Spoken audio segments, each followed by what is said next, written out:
Bismillahirrahmanirrahim. Alhamdulillahirabbil alamin. Wa bihi nasta'in wassalatu wassalamu ala asyrafil anbiya'i wal mursalin sayyidina Muhammadinil amin wa ala alihi wa sahbihi ajma'in. Subhanaka la ilma lana illa ma 'allamtana innaka antal alimul hakim.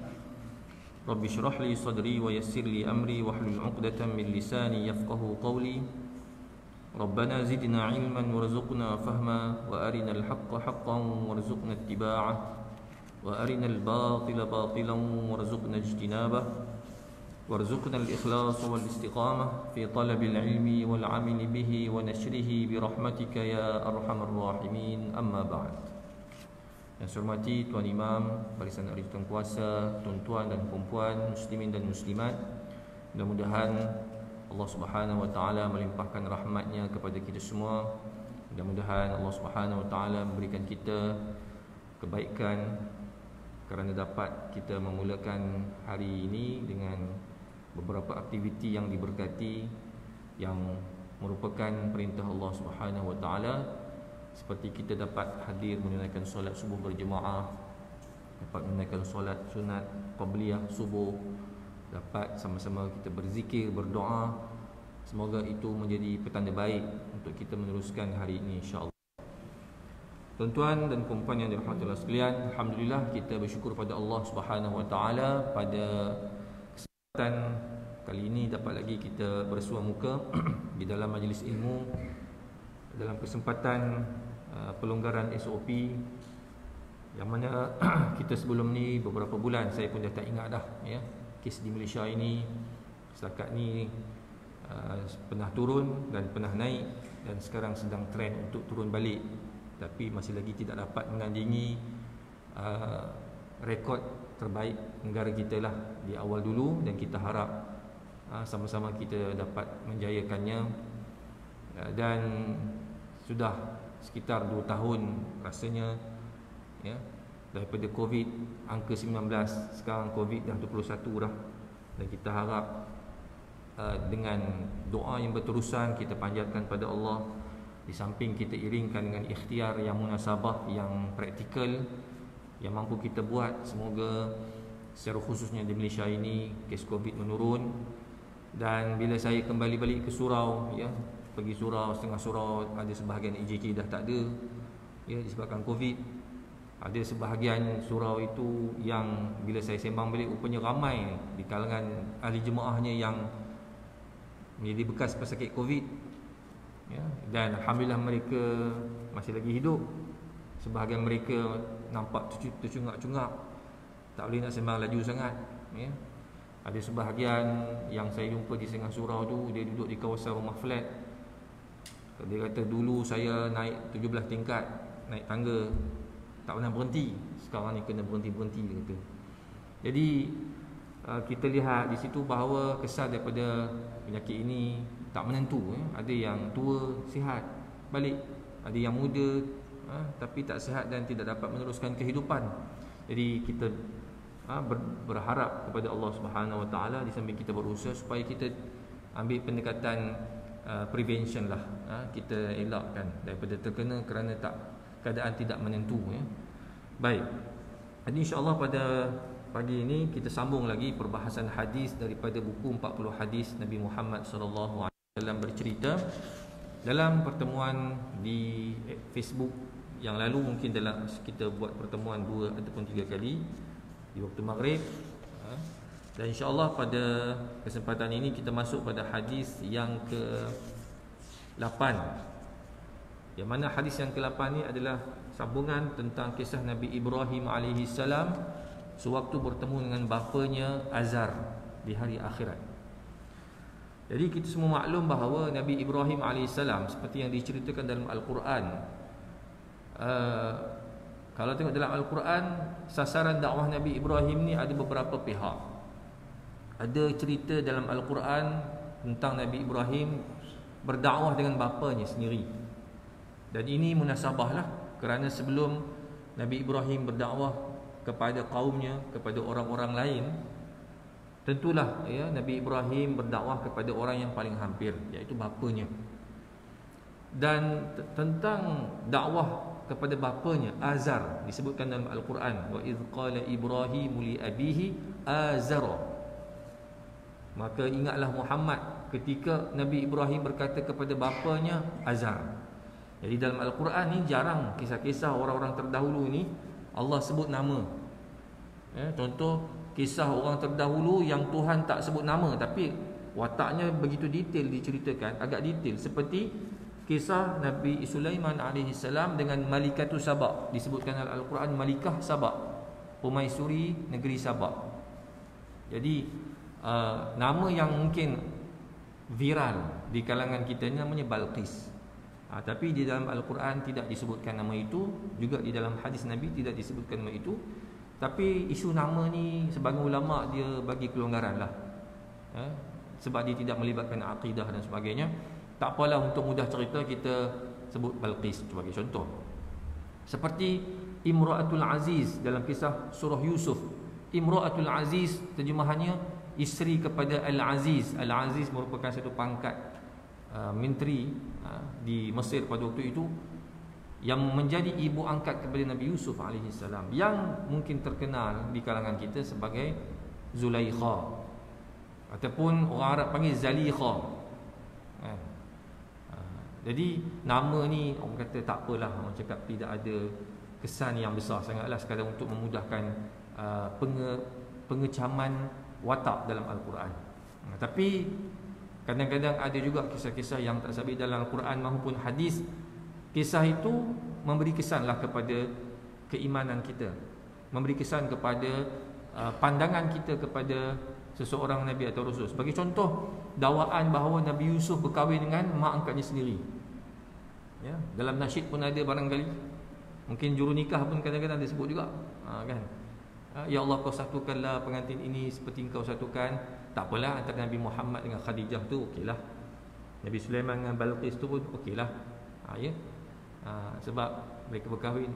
Tapi antara Yusuf dengan Zulaikha ni tak pernah sabit, dan nampak kurang munasabah. Dia tak sabit satu, tidak ada bukti yang cukup daripada Quran. Sebab kita punya kefahaman orang Islam terhadap kisah-kisah zaman dahulu, yang mana dia berlaku di zaman sebelum Nabi Muhammad SAW, itu hanya tertakluk kepada wahyu Al-Quran ataupun hadis yang sabit sahaja.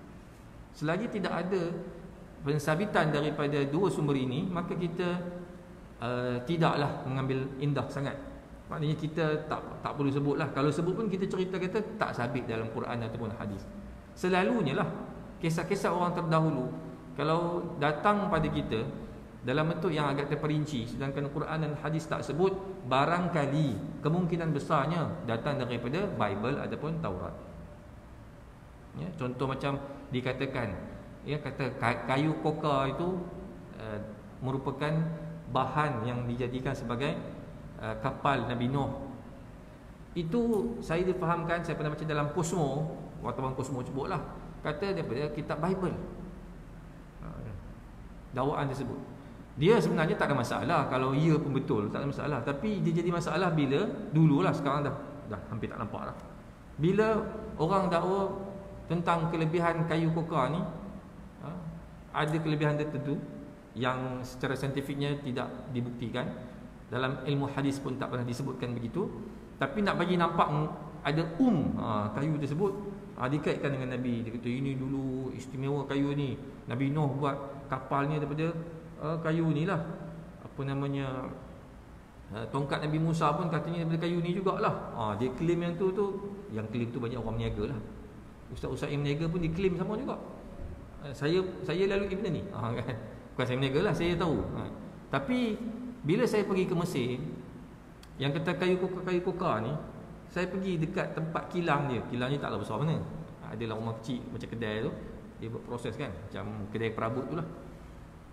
Saya pun masa tu beli, memang di Mesir ada jual, tapi orang Mesir tak pernah mendakwa seperti itu. Bila saya tanya kepada orang yang buat tu, dia kata khasiat-khasiat ni kamu ambil mana, kan? Yang kata ini tongkat Nabi Musa, kapal Nabi Nuh, yang kata ini boleh legakan demam apa semua.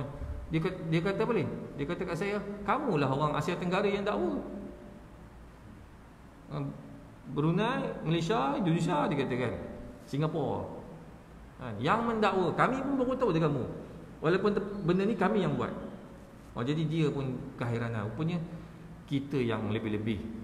Negara yang wujudnya kokar tersebut dan jual dalam bentuk gelang, dia cantiklah bila dia ukir-ukir kan, cantiklah. Jadi tasbih. Mereka yang jual ni kerana mungkin ada nilai di sudut kreatifnya, tapi tambahan khasiat tu mai daripada kita. Satu. Yang kedua, bukan kayu pun buah kokar sebenarnya, bukan kayu. Saya ni kan bayang. Saya duk bayangkan macam pokok yang kerak ranting-ranting, betul dia proses. Rupanya buah kokar. Buah, bukan kayu. Kayu buah kokar lah barangkali. Jadi di situ ada banyaklah benda-benda yang meragukan, yang tidak jelas, dan yang paling penting tak sabit daripada mana-mana sumber, sama ada sumber agama, sumber sains, ya, dan sebagainya. Maka bolehlah sesiapa nak berniaga, nak jual, tapi tidak bolehlah dia mendakwa benda-benda yang tidak pernah dibuktikan sabit perkara tersebut. Mahal dululah, ya. Orang bersanggup beli sampai tasbih tu kalau di Mesir jual dalam 5 Junai. 5 Junai waktu tu dalam RM3. Tapi mari kat Malaysia RM30 pun orang beli sebab percaya dengan khasiat tersebut. Siapa yang berniaga ni? Ustaz jugalah. Saya katakan orang yang sebaya dengan saya lah.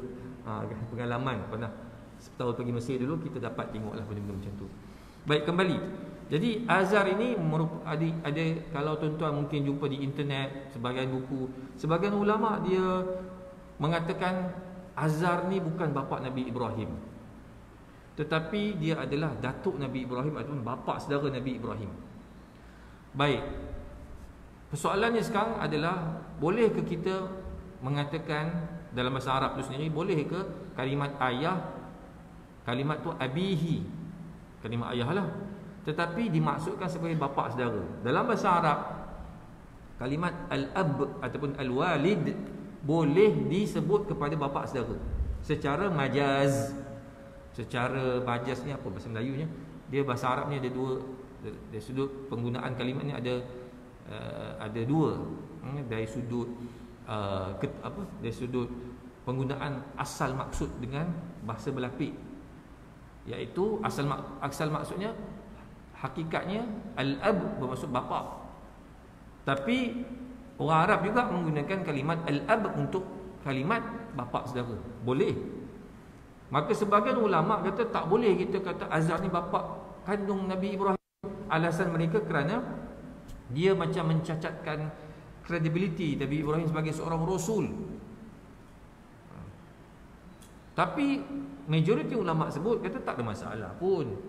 Nabi Ibrahim dia orang yang beriman. Kalau ada bapa ataupun ibu yang tak beriman, itu tidak pernah mencacatkan kedudukan Nabi Ibrahim, tidaklah mencemarkan maruah beliau. Dah bapa dia nak pilih. Begitu, satu. Yang kedua, kerana Al-Quran konsisten menggunakan kalimat abun untuk bapa Nabi Ibrahim. Dalam hadis ni kita akan jumpa juga konsisten, tak pernahlah kok dalam dalil yang lain guna istilah amun ke khalun ke. Dalam bahasa Arab kan amun khalun tu bermaksud bapa saudara, pak cik. Tak pernah. Bila tak pernah, kaedah dalam Al-Quran, bila kita melihat Al-Quran menggunakan istilah khusus tentang satu perkara, maka maksudnya adalah merujuk kepada istilah yang dipakai. Kalau istilah tu walid ataupun abun, abunlah maknanya. Kita tak ubah kepada maksud lain, melainkan kalau ada masalah. Ada masalah tertentulah kalau kita terjemah makna asal, dia ada masalah.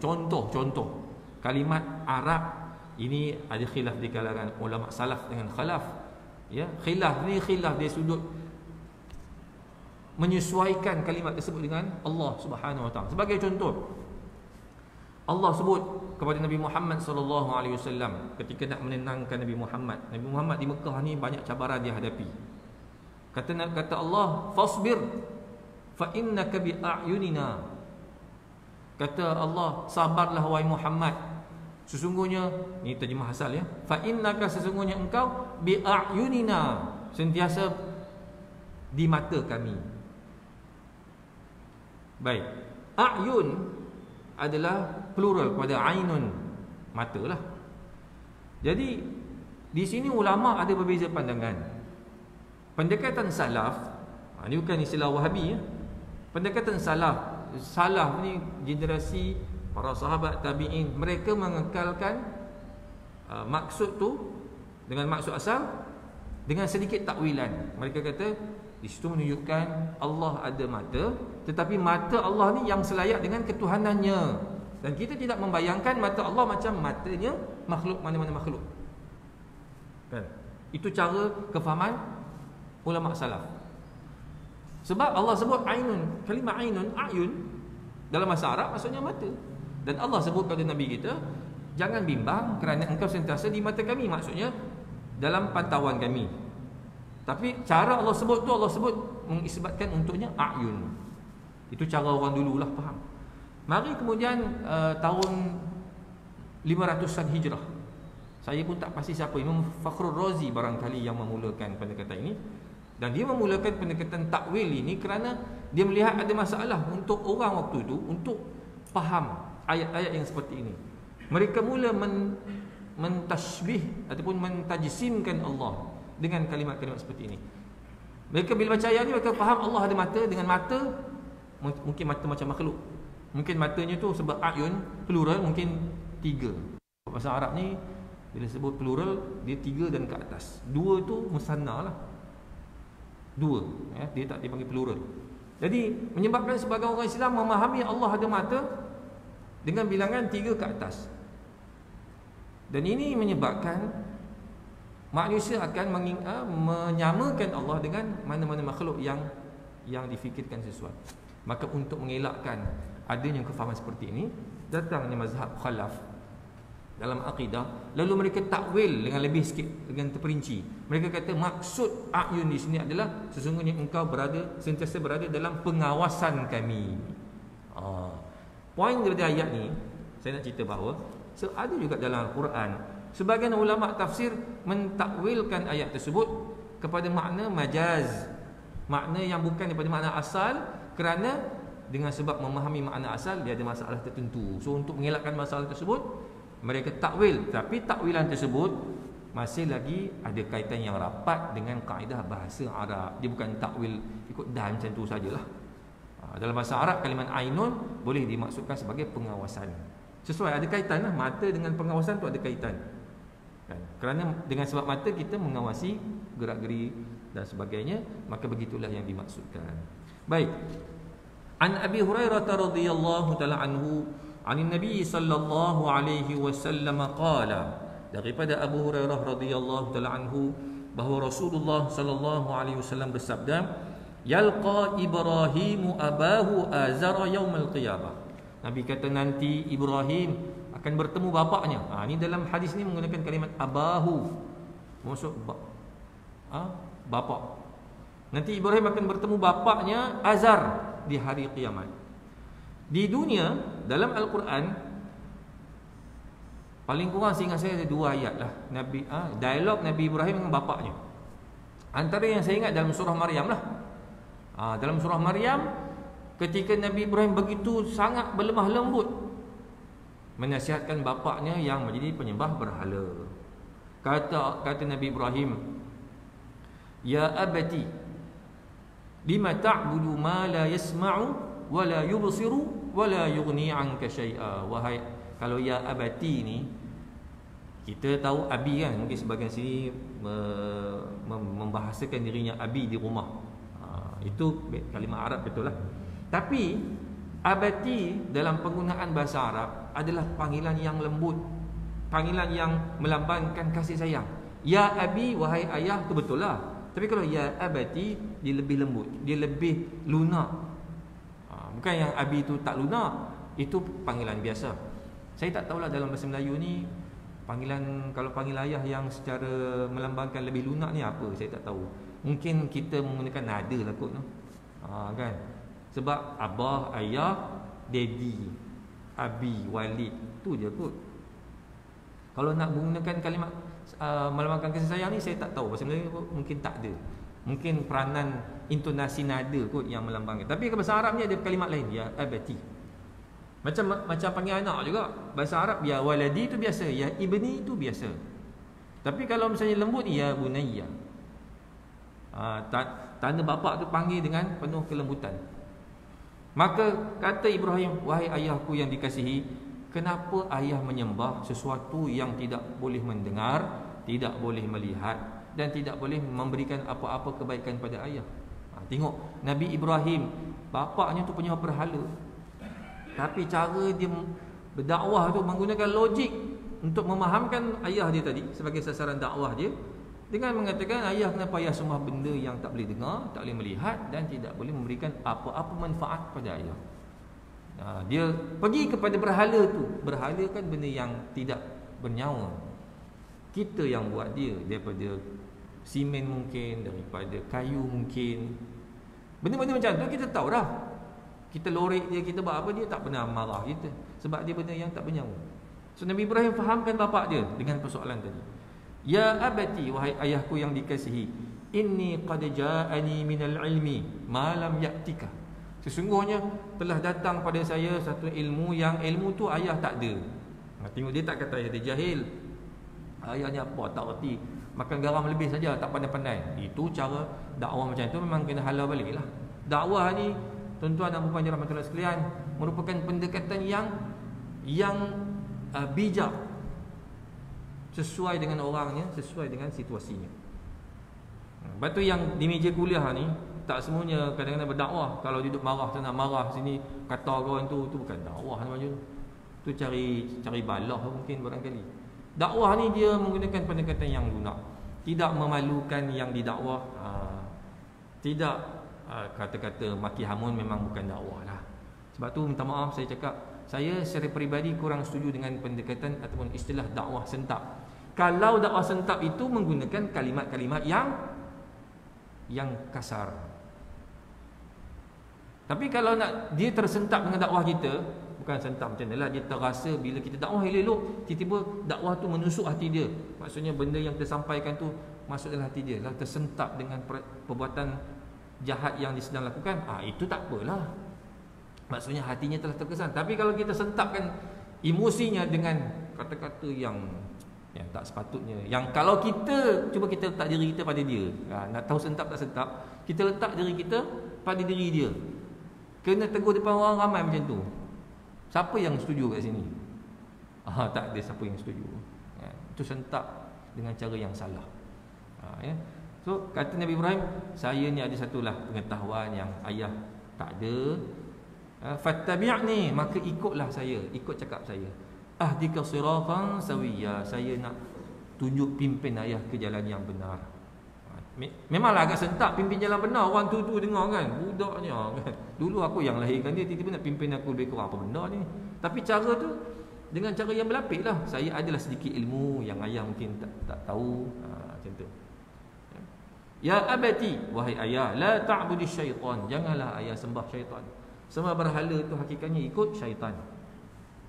Inna syaitana kana lirrahmani asiya, sesungguhnya syaitan itu memang menyanggahi arahan Allah Subhanahu wa taala. Syaitan ni dia tak pernah ikut Tuhan, wahai ayah. Dan dia menggunakan kalimat Tuhan dalam ayat ni Ar-Rahman.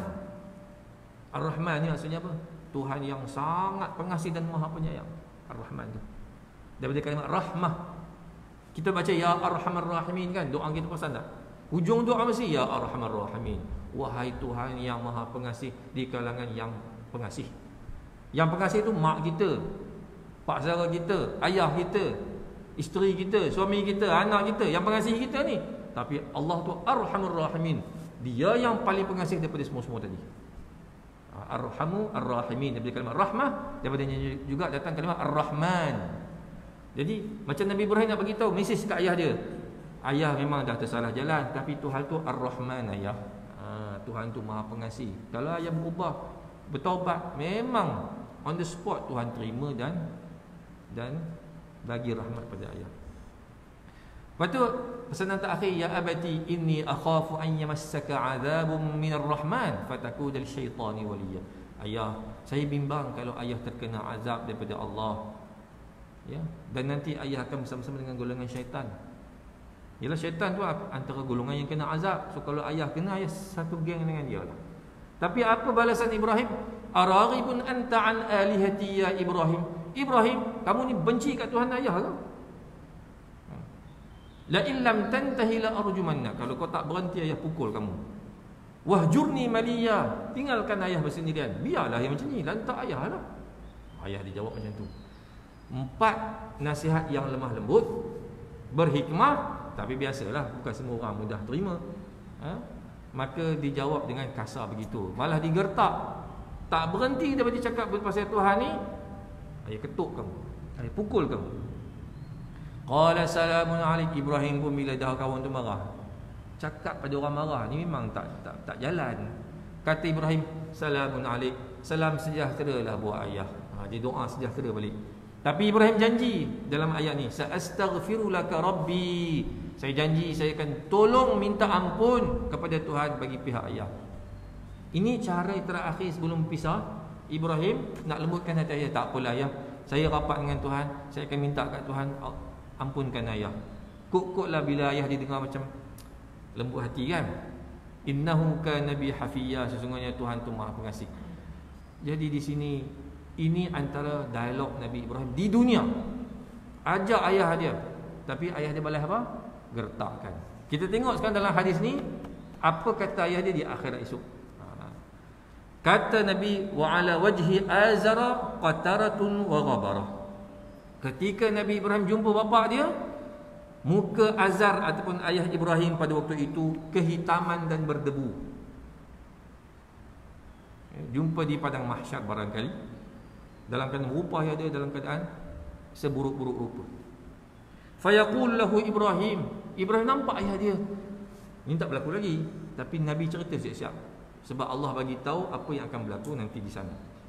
Ibrahim kata ke ayah dia, alam aqul laka la ta'sini. Ayah, bukankah dulu saya dah pesan jangan bantah cakap saya. Fayaqulu abuhu, bapa dia masa tu, ialah manusia ni bila dah nampak perkara sebenar, dia dah tak macam dulu dah. Macam orang yang tak kena Covid dengan lepas kena Covid. Dulu masa sebelum kena Covid, dia tak percaya Covid. Ni banyak kita boleh baca lah di luar negara pun ada. Tipulah apa semua kan.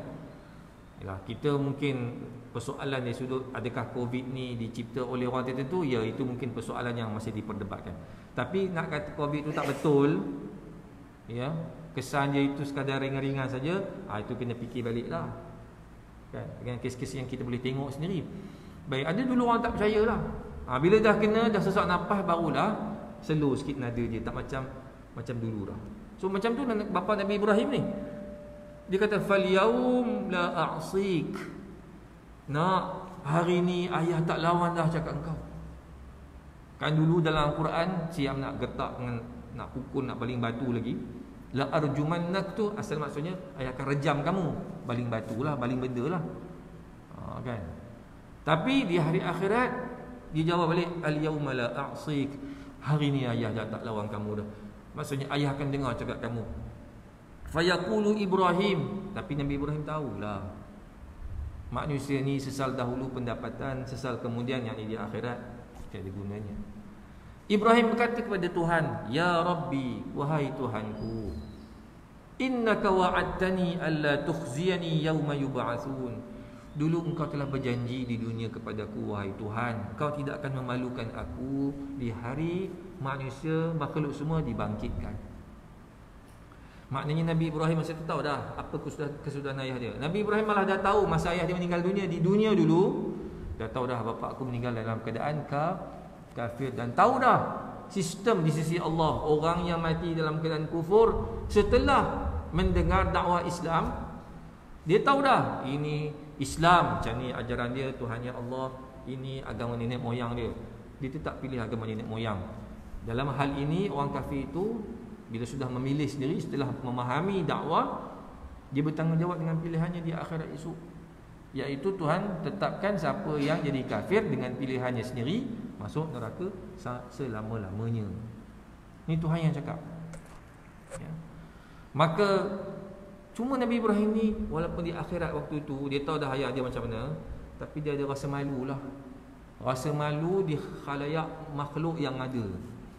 Sebab ayah dia di kalangan ahli neraka. Lepas tu dia kata, ya Tuhan, kau dulu bukankah kau telah janji padaku bahawa kau takkan memalukan aku di hari makhluk dibangkitkan di padang mahsyar? Fa ayyu khizyin akhza min abil ab'ad. Ya Tuhan, tidak ada kehinaan hari ini yang lebih hina melainkan daripada melihat keadaan ayahku yang dijauhkan daripada rahmat-Mu, ya Allah. Bagi Nabi Ibrahim ni, walaupun dia sendiri dah selamat dah, tapi dia rasa malu juga. Ada rasa malu kalau misalnya orang lain nampak ketika dibicarakan kelak ke macam mana ke di mahsyar nanti, orang tahu ini bapaknya Nabi Ibrahim. Walaupun orang tahulah bukan salah Nabi Ibrahim bila bapaknya pilih untuk kufur, tapi bagi perasaan halus Nabi Ibrahim ni, dia rasa malu. Dan dulu di dunia dia telah berdoa dalam satu ayat Quran, wala tukhzini yauma yub'atsun. Ya Tuhan, janganlah engkau malukan aku di hari makhluk dibangkitkan. Kita pun boleh gunakan doa ni, la tukhzina, Allahumma rabbana la tukhzina yauma yub'atsun. Jangan kau aibkan kami di hari akhirat kelak. Kalau boleh di dunia pun tak nak kantoi maksiat kita lama-lama, kesalahan kita di belakang orang, di akhirat pun sama, kita harap Tuhan pelihara aib kita. Di dunia seorang dua tahu keaiban kita pun dah malu dah. Ini di akhirat semua manusia melihat, menyaksikan manusia dibicarakan. Masa dibicara tu disebutlah jam sekian-sekian kau buat macam ni, Allah malu. Jadi kita boleh minta, Allah mastur uyubi wa amin rawati. Ya Allah, tutuplah aibku, ya Allah, tenangkanlah ketakutanku di akhirat esok. Ya. Baik. Lalu bila Nabi Ibrahim kata, ya Allah, bukankah dulu kau janji nak jaga aib aku, tak nak hina aku dengan sebab bapa aku jadi kufur. Jadi sekarang ni tidak ada kehinaan yang paling besar melainkan ayahku nanti lepas ni diketahui sebagai makhluk yang kufur padamu. Fa yaqulullah, lalu kata Allah Subhanahu wa taala, inni haramtul jannata 'alal kafirin. Wahai Ibrahim, ketetapanku adalah aku haramkan syurga itu kepada orang-orang yang kufur. Ini ketetapan. Tapi Imam Ghazali rahimahullah dalam kitabnya Faisalut Tafriqah Bainal Islami wa Zandaqah, dia kata apa?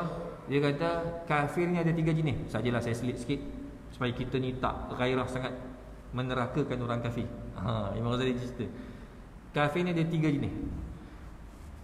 Tapi tak semua orang kafir ni masuk neraka, kata dia. Ini cerita zaman dulu dia, so kita boleh qiyaslah zaman kita macam mana.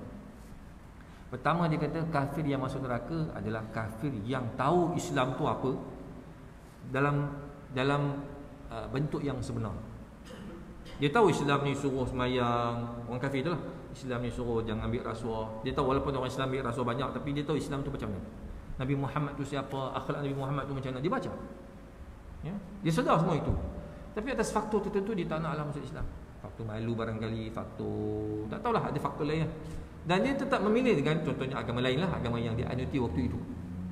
Kata Imam Ghazali, kafir macam ni antara kafir yang masuk neraka kalau dia berterusan sampai mati.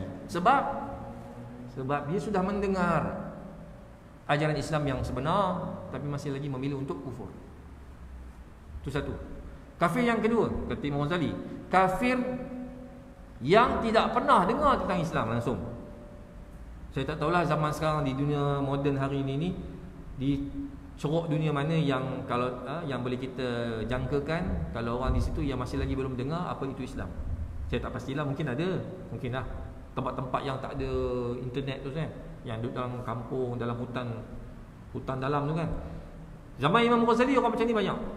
Imam Ghazali kata kalau ada orang kafir yang tak pernah dengar Islam tu apa, daripada kecil sampai ke mati dia tak pernah tahu Islam tu apa, Muhammad tu apa, Al-Quran tu apa, tak pernah dengar, Islam tak pernah sampai situ. Ini adalah orang yang Allah tak azab dia. Di akhirat esok dia kira masuk syurga lah. Tapi syurga dia jangan kita samakan dengan syurga orang yang beramal, Muslim yang beramal soleh tu. Masuk syurga juga. Kan syurga ada 8 tingkat. Kan? So mungkin syurga dia tu, tapi syurga yang paling bawah pun hebat dah. Kata Nabi dalam hadis, Ini untuk bayangan kita. Syurga yang paling lekeh itu 10 kali ganda hebat daripada bumi. Dunia, sorry. Semalam saya lalu kat PJ tengok kilang Ferrari, kilang mini, kereta mini itulah, nama mini tapi harga tak mini ya. Kan? Harga giant kan. Jadi bayangkan di dunia, katalah sebagai contoh, kereta Ferrari tu orang cakap canggih amat-amat lah, dengan sportinya, dengan stylishnya, apa semualah. Kan? Mahal. Bayangkan syurga paling lekeh itu 10 kali ganda hebat daripada kemewahan kereta Ferrari. Kalau ada kereta Ferrari di syurga, kenderaan di syurga, kualiti yang paling lekehnya 10 kali ganda jauh lebih hebat lagi canggih daripada yang Ferrari tu. Macam mana? Tuan-tuan bayanglah rumah paling canggih ke apa semua di dunia ni, kekayaan Bill Gates ke apa ke, di syurga paling lekeh tu 10 kali ganda daripada yang ada di dunia yang paling hebat tu. Hebat jugalah. Kan? Baik, kembali. Kata Imam Ghazali, yang tak pernah dengar apa itu Islam, matinya dalam keadaan begitu, tak pernah sembahyang, tak pernah tahu apa itu Allah, malah dia mungkin sembah benda yang dia rasakan Tuhan, maka dia masuk syurga. Sebab Allah berfirman, wa ma kunna mu'azzibina hatta nab'atha rasula. Tu ayat Quran. Kami, kata Allah, tidak akan mengazab mana-mana manusia sehinggalah kami hantar rasul yang berdakwah kepadanya. Artinya alasannya yang tak masuk neraka itu walaupun dia kufur kerana dia tak pernah dengar apa itu Islam, sama ada daripada rasul ataupun daripada pewaris rasul, para pendakwah. Yang ketiga, kata Imam Ghazali, kafir Rom, orang Rom zaman dululah, yang pernah dengar Islam tu apa, tapi dalam versi yang salah. Contoh dia kata, dululah kadang-kadang orang duduk di Rom ni, kawasan Eropah waktu tu, mereka ni tak pernah pergi negara Islam, hanya mendengar Islam tu daripada tentera-tentera Rom yang pernah pergi ke Timur Tengah. Lepas perang, mungkin dia hidup lagi, dia balik. Dia balik tu dia cerita Islam tu buruk. Padahal dia cerita tu adalah fake news. Islam tu ganas. Mereka ni yang pernah pergi luar negara, pergi negara Islam, pergi berperang, kalah, balik, dia cerita yang buruk-buruk pasal Islam.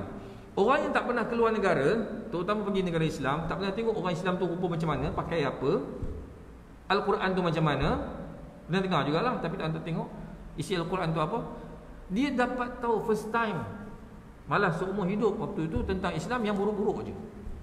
Bayangkan tuan-tuan, orang macam tu bila dengar yang buruk-buruk pasal Islam, hatinya akan tertarik ke dengan Islam? Dia tak ada peluang mendengar apa itu Islam versi yang betul. Maka Imam Ghazali kata, orang macam ni yang tak pernah berpeluang mendengar Islam yang sebenar, seumur hidup ni Islam buruk je, maka orang macam ni lalu dia pilih kekal jadi kufur. Kata Imam Ghazali, orang macam ni insya-Allah juga tidak masuk neraka. Sebab walaupun dia telah dengar apa itu Islam, tapi dia tak ada peluang mendengar pihak yang sebenar bercakap tentang Islam. So logically, kata Imam Ghazali, dengan rahmat Allah yang maha luas, takkan Allah nak azab orang macam ni.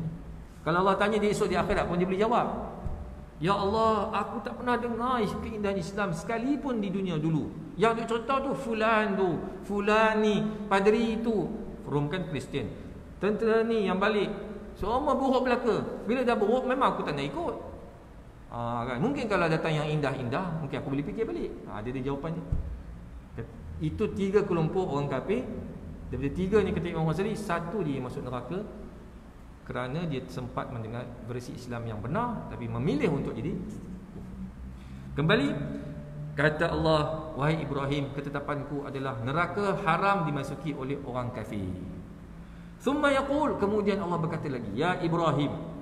Sekarang ni macam mana nak deal isu ni? Nabi Ibrahim rasa malu kalau bapaknya diketahui ramai sebagai seorang yang, bukan diketahui, dilihat oleh orang ramai sebagai ahli neraka. Kata Allah, wahai Ibrahim, ma tahta rijlaik, cuba tengok apa yang ada di kaki kamu. Nabi Ibrahim pun tengok kaki dia bawah. Fayanzur fa idza huwa bidaikhin multatikhin. Tiba-tiba Nabi Ibrahim nampak seekor dubuk. Dubuk kan panjang. Saya pernah pergi zoo, dia pun buat dubuk tu. Dia pun pernah buat macam sarkis lah. Dubuk, dia tak salah dubuk lah. Boleh Google lah dubuk tu apa. Kan? Dubuk yang berbulu lebat, berlumuran dengan darah. Tak semena-mena ada seekor dubuk kat padang mahsyar tu. Jadi kata Allah Subhanahu Wa Taala, Ya. Kata Nabi, fayukhadhu biqawaimihi fayulqa finnar. Lalu malaikat pun pegang keempat-empat kakinya, kaki dubuk tadi, dan melemparkan dubuk itu ke dalam neraka. Dubuk itulah bapa Nabi Ibrahim yang ditukar. Allah tukar wajah dan rupa manusia Azar kepada seekor dubuk yang berbulu. Tujuannya kerana Allah nak menjaga air muka Nabi Ibrahim di khalayak ramai. Sebab ada request khas di dunia. Nabi Ibrahim dulu minta, janganlah engkau malukan aku. Rasul ni insya-Allah takkan dimalukan di akhirat, sebab dia sendiri insan yang tidak pernah melakukan kesalahan kepada Allah. Malah dia buat kerja mulia yang menyebabkan dia masuk syurga yang tinggi. Tapi rupanya request Nabi Ibrahim tak nak rasa malu ni termasuk jugalah kalau mana-mana ada ahli keluarganya yang kufur, dia minta supaya dilindungilah daripada orang ramai. Biarlah dia dihukum oleh Allah masuk neraka, tapi jalan belakang lah kot, lorong lain supaya orang lain tak tahu. Malulah. Macam kita di dunia pun ada rasa tempis-tempis macam tu jugalah. Contoh macam Shah Rukh Khan, anak dia terlibat dengan dadah kan? Apa reaksi Shah Rukh Khan? Nak cari peguam yang paling handal, bayar paling mahal. Kenapa? Sebab nak jaga air muka keluarga je lah. Mungkin dia tahu anak dia salah, tapi dia cuba cari peguam yang boleh twist kan? Supaya bagi nampak tak bersalah. Tapi dengan katanya bersalah juga, masuk penjara juga. Saya tak baca detail lah. Tapi maknanya usaha Shah Rukh Khan tersebut nak supaya jaga maruah, supaya yang penting persepsi dalam media anaknya disabitkan tak bersalah. So ikhtiari carilah peguam yang hebat-hebat. Maksudnya apa? Di situ kita boleh faham manusia di dunia memang ada rasa malu, walaupun yang bersalah tu bukan kita yang buat, tapi sebab dia ada kaitan adik-beradik, kita minta simpang lah. Anak sendiri, bapa sendiri ke kau, jangankan kawan sendiri pun kita alamak, sebut sekolah pula kan. Kita sekolah itu dan tak mengaku sekolah. Bukan awak sekolah ni? Tak ada, saya dulu ni. Sekolah lain mana ada. Kita pun balik, apa benda lah dia buat, kita malu kat sekolah, malu kat guru kan. Jadi kita boleh faham perasaan tempias rasa malu tu daripada pesalah. Maka Ibrahim AS ni hatinya lembut. Punya lembut hati Nabi Ibrahim ni. Ni saya tak tahu ada tak dalam kisah ni. Ketika tuan-tuan mungkin pernah ada cerita kot, masa Nabi Ibrahim dia hidup zaman Nabi Lut satu zaman, tapi di tempat berbeza lah. Jadi pernah sekali Nabi Ibrahim, masa tu dah tua, 80 lebih umur dia. Dia dengan isterinya bernama Sarah. Kan sampai ke tu mereka tak pernah ada anak. Malah di masa tu mereka telah anggap bahawa Sarah tu telah mandul. Tiba-tiba datang malaikat turun yang jadi tetamu menyamar jadi manusia. Nabi Ibrahim ingatkan ini tak orang pedagang mana je singgah kan. So dia pun jamulah daging lembu bakar. Jamu dekat 3 orang ni, utusan Allah, malaikat ni. Tiba-tiba 3 orang manusia yang zahirnya manusia ni langsung mukanya macam tak nampak telio pun. Jadi Nabi Ibrahim pun dia takut. Selalu kalau dah bunyi dengar lembu bakar ke, air muka tu kira macam nampak dah telio dah. Ini dah dijamu dengan bau yang semerbak harum tu pun dia orang masih lagi buat dia tahu. Nabi Ibrahim tak tahu kata itu malaikat Allah. Sehinggalah mereka bagi tahu, kami adalah utusan Tuhanmu, datang bawa berita gembira dan berita buruk. Berita gembira untuk kamu, berita buruk untuk Lut, kaum dia yang mengamalkan itulah budaya homoseksual tu. Jadi berita baiknya apa untuk Nabi Ibrahim? Bahawa kamu akan dapat anak. Anak tu namanya Ishaq. Lepas Ishaq nanti besar, dia ada anak lagi nama Yaqub. Dua-dua ni Nabi. Bayangkan menanti lama anak tak dapat. Tahu-tahu kata akan mengandung. Bagi tahu siap anak lelaki, bukan tekat anak lelaki, anak tu Nabi. Bayangkan berapa tingkat gembiranya tu. Macam kita lah, tidur doktor scan, anak encik ni confirm kalau orang agama jadi mufti besar nanti. Katalah memang cakap doktor tu Masin, mesti kita gembira. Masa dah mengandung tu kita mak anak kita jadi mufti nanti, seronok lah, kita sejuk perut daripada kecil lagi, daripada dalam perut lagi. Tapi doktor saat cakap nak percaya macam mana ada orang tahu masa depan. Tapi Allah bagi tahu ini Ishaq Nabi, wa min wara'i Ishaq Yaqub. Nanti Ishaq bila besar kahwin ada anak, Anak dia salah seorang nama Yaqub, Nabi juga. Berapa lapis gembira Nabi Ibrahim waktu tu. Tahu kami cucu dah kata bakal Nabi. Walaupun cucu, anak belum sendiri belum keluar. Itu berita gembira pertama lah. Berita buruknya, yang ni point saya. Bila kata Rasul-Rasul ni, kami akan jumpa Lut, dan Allah akan turunkan azab yang teruk pada mereka. Nabi Ibrahim boleh minta nego dengan Tuhan. Saya tengok ayat dia, bunyi apa? Bukan nego dia, mafhum dia, minta supaya tangguhkan azab lah. Kesian manusia tu. Lembut hati Nabi Ibrahim. Tapi kata malaikat, ketetapan Allah telah pun endorse. So tak boleh tarik balik dah. Sebab mereka melakukan kesalahan yang sangat dahsyat. Bukan sekadar itu, malah mereka sombong dan bongkak dengan kesalahan, berbangga-bangga dengan kesalahan mereka, iaitu tidak mau berkahwin dengan perempuan. Malah mereka melakukan hubungan jijik antara lelaki dengan lelaki. Tapi Ibrahim masih lagi boleh minta tangguh. Poin saya nak ceritakan, Nabi Ibrahim ni lembut hati. Dia jenis tak sampai hati. Lepas tu dia punya lembut hati dia, sensitif. Dia sampai ayah dia macam tu pun dia minta kat Tuhan supaya buatlah macam mana pun supaya dia tidak rasa dimalukan di khalayak ramai. Tuan-tuan dan puan yang berkasihan, hadis ni hadis sahih riwayat Al-Bukhari. Jadi kesimpulannya, dalam hadis ni antaranya kita lihat Azar adalah bapa sebenar Nabi Ibrahim. Bukti paling kukuh adalah hadis ni lah, iaitu Nabi Ibrahim sampai request, minta supaya jangan dimalukan di khalayak ramai di akhirat kelak. Kata ulama, kalaulah Azar bukan bapa sebenar Nabi Ibrahim, takat pakcik je, Nabi Ibrahim takkan rasa malu sampai tahap ni lah. Pakcik je pun. Tapi bila bapa sebenar, tahap malu dia tu sangat luar biasa lah. Satu. Yang kedua, kita boleh lihat bagaimana penyesalan orang-orang yang sesal dahulu tiada gunanya. Jadi kita ni masih lagi ada ruang, sihat, ada kesempatan, umur, usia dan sebagainya. Kita bukanlah macam Azhar maksud saya, tapi maksudnya kita masih lagi ada peluang untuk terus memperbaiki diri. Saya, tuan-tuan dan puan semua ada peluang itu. Jangan abaikan peluang tersebut sebelum dia tertutup dengan sebab sakit ataupun kematian. Dari masa ke semasa kita tingkatkan diri, kualiti takwa kita di sisi Allah Subhanahu Wa Taala. Dan yang ketiga, ketetapan yang tidak akan diubah oleh Allah Subhanahu Wa Taala adalah orang yang mati dalam keadaan kekufuran setelah berpeluang untuk memahami apa itu Islam dengan cara yang sebenar, maka orang ini akan menjadi ahli neraka seumur hidup. So kita tengok orang kafir hari ni, janganlah dalam tiga kata ahli neraka belaka ni. Janganlah. Sebab apa? Sebab dia belum meninggal dunia lagi. Kita tak tahu. Mungkin setahun dua lagi tahu apa yang berlaku kat dia, tiba-tiba dia masuk Islam. Kita pun jangan selesa sangat. Aku ni, mak bapak aku 5 keturunan sebelum ni Muslim belaka. InsyaAllah masuk juga. InsyaAllah tu tak apa lagi. Tapi jangan kita confirm sangat, kerana kita tak tahu di hujung usia kita, wala'iyadzubillah, takut-takut iman kita bukanlah murtad, kita syirikkan pada Allah pun dah cukup dah, wala'iyadzubillah, jadi ahli neraka seumur hidup. Syirikkan Allah Subhanahu Wa Taala. Syirik ni tak payah declare jadi murtad. Pijak Al-Quran itu memang kafir lah. Syirik ni maksudnya kita menduakan Allah. Kita menganggap ada benda lain selain Allah yang boleh buat kerja macam kerja Allah. Bahaya. Sesimpelnya apa dia?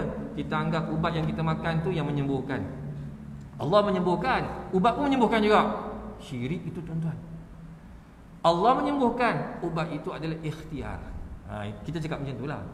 Ubat itu dia adalah asbab zahir sahaja, yang Tuhan cipta tentu sebagai ikhtiar kita. Hakikatnya yang menyembuhkan itu adalah Allah Subhanahu. Buktinya apa? Ada juga orang makan ubat yang sama, tapi kesannya tak sama macam yang kita dapat. Lepas tu kita makanlah ubat apa pun, hati kita satu je, fokus kita kepada kesembuhan yang datang daripada Allah Subhanahu Wa Taala. Itulah ciri-ciri orang beriman yang sebenar. Semoga Allah berikan kita keimanan dan kefahaman yang sebenar terhadap agama kita. Aqulu qawli hadza wa astaghfirullahal azim li wa lakum. Assalamualaikum warahmatullahi wabarakatuh.